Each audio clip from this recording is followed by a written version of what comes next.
When is the last time that you've truly been bored? Like sitting there in your thoughts, not knowing what to do, bored. You probably don't know when the last time you've been bored is, because we have our phones, we've got screens, we've got laptops, we've got movies. We constantly try to not be bored. It's almost like we don't want to be bored. We feel bad about ourselves. Experts say boredom is truly the new superpower, and you need to lean into it. I'm gonna tell you why. Hi everyone, my name is Taylor Brook. I'm a news anchor and reporter in Ohio, and I just did a story all about this. So I've been seeing more and more time-lapse videos on social media of people sitting in front of a camera with a timer on, sitting there doing nothing for an hour. So this is called many different things. Phone fasting, raw dogging boredom is a term that people are using on social media. And it's where people are just sitting down in front of the screen with a timer on, doing absolutely nothing. Their intention is to reset their dopamine levels, kind of reset their attention span. And experts say they might be onto something. I spoke with Lisa Runyon, the author of Boredom is a Superpower, Why Doing Nothing Might Be the Smartest Thing Your Kid Can Do. And she said boredom is biologically essential. She said we need to have time to rest, to decompress, and our brains need time to disengage from activities. And with social media nowadays, we're all constantly being interrupted with notifications, with pings and buzzes that say, hey, check me, right? Fear of missing out. We all have FOMO. And so we're never giving our brains a break. Boredom is just one term we can put around it, right? But it's downtime. It's decompression time. It's the time when we're not on task with something.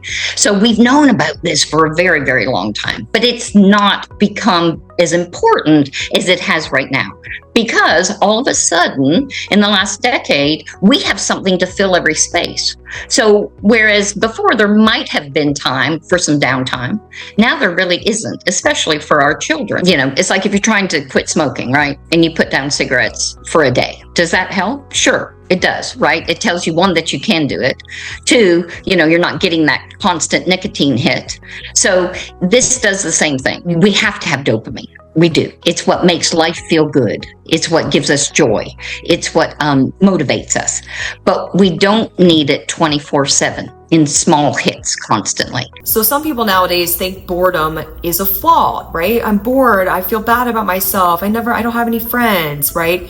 But she said we have to reframe our mindset. Boredom is not a flaw. It is a superpower. It is a feature, one that many of us have lost and that many of us are desperate to get back. It's a skill. Research shows us that we pick up our phones on average about 150 times a day. Sometimes for no reason. We just pick it up and just to check it.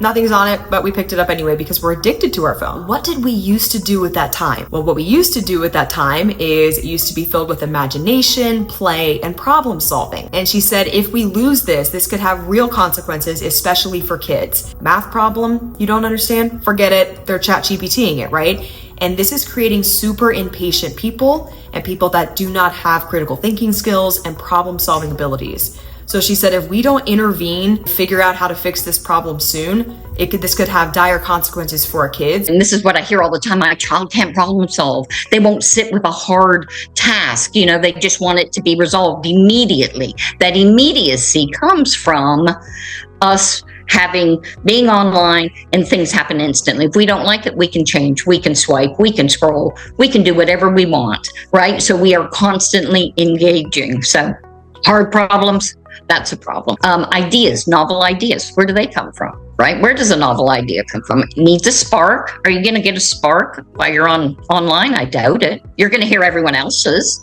ideas. Are you going to have one of your own? And then when you have an idea, it needs a place to land. It needs a place to land for just a minute, 2 minutes, 3 minutes, before it actually uploads to your long-term memory where you're actually conscious of that idea. So this is what I hear from educators all the time.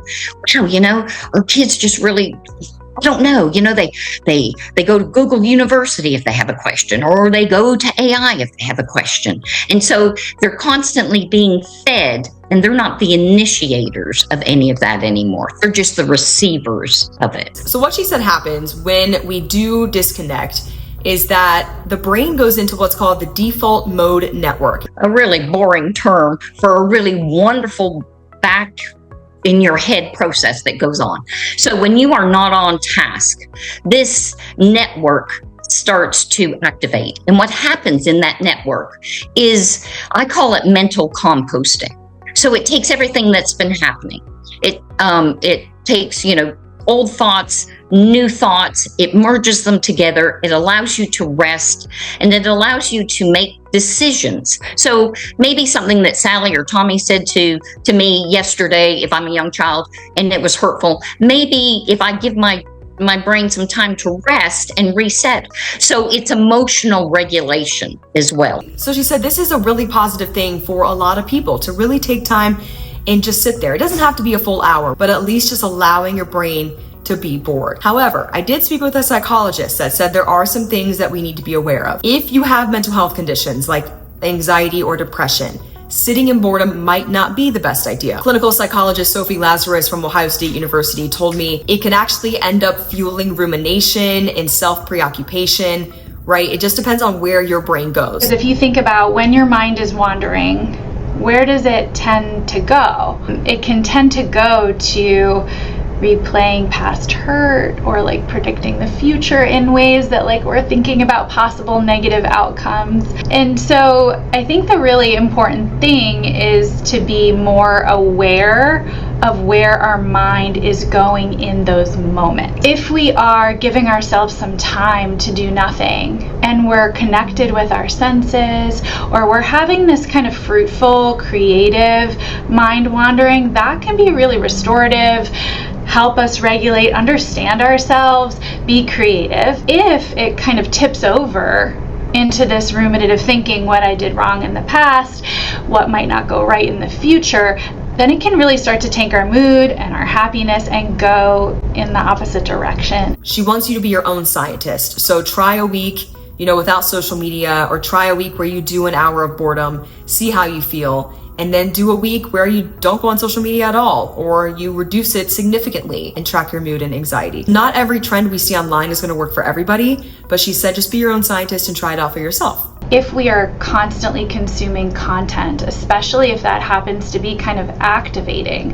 then we really are always in this threat mode, especially because our attention is naturally kind of biased towards threat. Like evolutionarily, that was helpful to see threat, but because threat can be everywhere in today's world, to me, actually, the bigger concern is never having a chance to have our nervous system calm down. That has health consequences, that has mental health consequences. That's why we feel burnt out and overwhelmed. For those of you out there that say, I have absolutely no time to sit for an entire hour, I hear you. And I have some tips for you from Lisa Runyon. You can do what's called micro boredom. So these are small moments throughout the day where you get off social media, you get off technology, and give your brain a break. It does not have to be a full hour. It can be 5, 10, 15 minutes. You can work your way up. The real benefit isn't necessarily in doing absolutely nothing, she said. It is in giving your brain a break from technology. If this means you want to go for a walk without music, give that a try. If you want to do some light laundry, right? That's an option. Maybe you can pick up a book. Just get off of social media and technology. Some other options you can do are start with tiny breaks. So if you're in line for coffee or you are in the elevator, don't reach for your phone, sit in silence, or say hi to the person next to you in the elevator for once. Create no phone zones. So at the dinner table, she said, try to have a family rule where you have absolutely no phones at the dinner table so that it's more like a wellness routine rather than a consequence, especially for the kids. Swap scrolling for low stimulation tasks. So again, folding laundry, taking a walk without music. Let your kids be bored. This is a really important one. If they look bored, don't shove a screen in their face to try to fill it. Let them sit in their own imagination and fill their own boredom with something. Kids are really creative when you allow them to be creative. No phones for an hour after waking up for adults and kids. If your child has been on their phone before they go to school and they've seen maybe 500 images, which you think is a lot, but it's not. If they're scrolling while you're driving them to school, it's easy for them to have seen that many images and colors and words. They get into the classroom and Miss Wilson says, okay, now can we turn to page 53? It's just whoosh, and that child shuts down. Their brain can't go from high-speed chase to sitting in traffic. And then lastly, she said no phones in the bedroom, because we all know we can lay there and start doom scrolling, and the next thing you know, it's 1 a.m., 2 a.m., and we didn't even realize how fast the time flew by. And the same thing for kids, especially. You don't know sometimes if they're in there doom scrolling, and this is going to create really bad sleep habits. This is going to create irritable kids. We are all in this together. How many times have you gotten on to check one thing and then all of a sudden you're looking at, three-legged chairs, right? Trips to Spain. And all you did was you were looking at how to spell a word, right? And zoom, we're down the rabbit hole as well. Because that's how algorithms are built. They're built on the gambling framework, the framework that gambling machines and gambling apps are made of. I want your attention because your attention is money. It is revenue for me. So the longer I can hold your attention, the more money it is for me.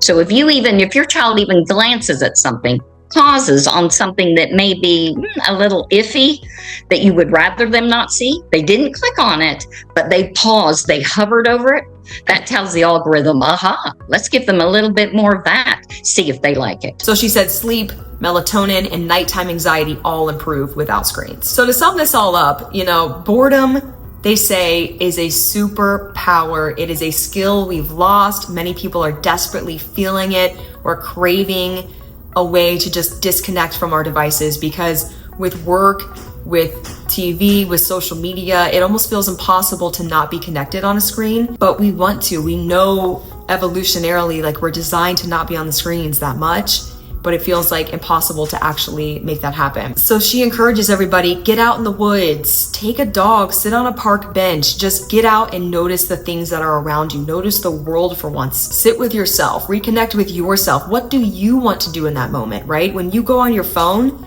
you're letting social media control you. You might think you're in control, but those algorithms take over and they are in control. So what this is, it's about reclaiming your power of your mind, reclaiming your agency, and saying, what am I interested in? What do I like? What do I want to do in this moment? That's the idea of sitting with yourself and allowing yourself to be bored. The more short form content we consume, the more our brain craves it. So it's like being on a never ending treadmill, she said, unless we put a stop to it. Neuroscientists have this whole saying, and it's neurons that fire together, wire together. So that means the more you do something, the more it becomes a habit. The more something becomes a habit, the harder it is to break, the more, let's just use the word addictive, that becomes. So it swaps and puts you in the control seat. You need to be driving. We have to let kids drive what they want to do, drive how they do it, drive their creativity, and drive the ability to say no. All right, I hope you learned something. If you did, please like and share this with someone else that you think needs to know this information. If you're on YouTube, please subscribe. I really appreciate you watching. Thanks so much. I'll see you in the next video.